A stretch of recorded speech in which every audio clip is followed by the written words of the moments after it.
success criteria ကို define လုပ်တင်တယ် define မလုပ်ဘူးဆိုရင်ဘယ်လိုမျိုးအခြေအနေကြုံရလဲဆိုရင်ကျွန်တော်ပြောပြမယ်နော်တကယ် real scenario user UAT ဆန်းလိုက်ပြီဆိုရင်အဲ့ customer ကျမတို့တောင်းတာအတိုင်းမဟုတ်ဘူးလေကျမတို့လိုချင်တဲ့ဒီလိုလေးတွေလည်းဘာမှလေးဆိုတဲ့ဟာမျိုးဖြစ်လာအဲ့တော့ပြောမှဆိုခုနက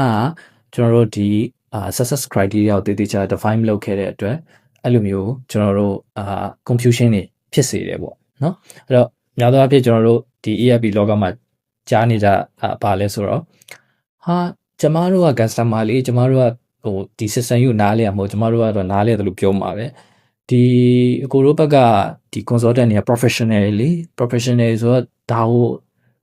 ဒီလောက်တော့နားလဲရမှာလေဒီလောက်တော့သိရမှာလေဒီလောက်တော့လုပ်ပေးရမှာလေဆိုတဲ့ဟာမျိုးအများစုကြားရလေเนาะကျွန်တော်ဆိုရင်အများနဲ့ကြားဆိုတော့အဲ့ပြဿနာရှိရပေါ့နော်ဆိုတော့ဒါပေမဲ့ဗျာကျွန်တော်တို့ဒီ